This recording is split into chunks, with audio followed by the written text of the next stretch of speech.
Hi everyone, this is going to be lesson 7.a, which is a little bit extra advanced tips and tricks. This is for people who want to go a little bit deeper and understand how to do that, don't need as much practice comparing them, finding the common denominators and so on and so forth, and can really think about fractions a little bit deeper and use it to help them in their math classes. So here we are.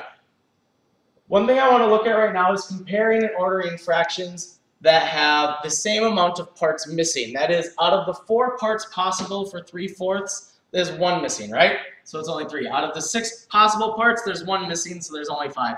And out of 8 parts, there's only 7. And we're going to draw some pictures here in order to help us understand how this is going to work. So we're going to come up with 3 circles of roughly the same size to be comparing them fairly. I don't really like that last one so much. I want to delete it.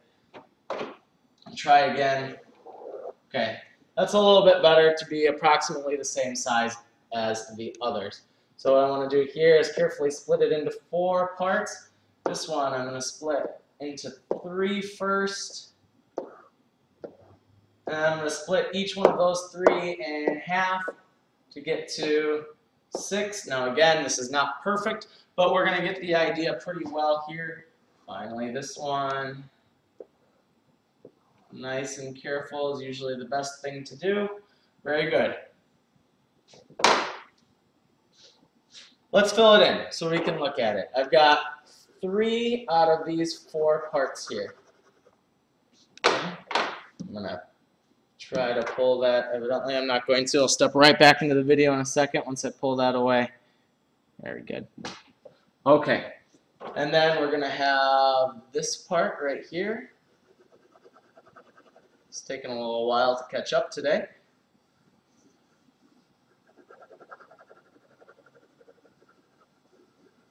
Okay, so I've got 3 out of the 4 parts there. We're going to do 5 out of 6. There's 1, 2, 3, 4, 5. Okay, 5 out of 6. And then lastly, let's do the 7/8. 1,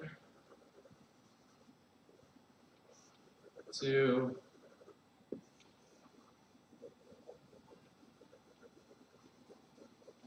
3, 4, 5, 6. And 7. Now this is really entertaining TV, watching me color those in, right? Great.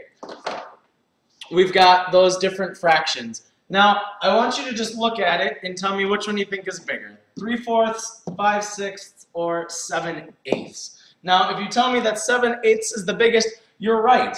You're absolutely right. Which is weird because they're all only missing that 1 part. So let's think about it. Why do you think that is? I'll give you a couple of seconds to think about it. In fact, no, let's just keep talking. You press pause, come up with a guess, then unpause it again and listen to my explanation. Pause. Did you actually pause? I don't know if you paused or not. Pause it. Did you actually pause that time? Okay, this is the last time. Actually pause it now. All right, thank you so much for pausing it. The reason that, even though they're all missing 1 part, the one with the bigger numbers, okay, the bigger numbers is always going to be the biggest. If they're missing the same amount of parts, the one with the bigger numbers will be bigger, okay? Because if you break 1 circle or 1 pizza down into 8 slices, eating 1 slice isn't taking as much away. So by losing that 1 piece, we're not losing as much of the whole pizza. Now this pizza we cut into 6 pieces, right? So by taking 1 of those pieces away, each piece is a little bit bigger. So this one will be a little smaller than 7/8. And then finally, with 3/4, it'll be even more of a difference because you're splitting it. The pieces of that same size pizza are going to be bigger, okay? So much so that it would actually be like taking 1 part of 3/4 away is taking 2 parts of 8ths away. So that's why that's going to be. So if they're missing the same amount of parts, you should write this down, I'm not going to, but if they're missing the same amount of parts, and have different denominators, the one with the bigger numbers is going to be the biggest. Okay? And we're going to look at something else now. Not that far though. Here we've got 1/2, 1/3, and 1/4, and we're going to do the same thing. Okay? We're going to do the same thing here. I'm going to make them a little bit smaller this time in an effort to speed up the video and not make you watch me color things in so much. 1/2,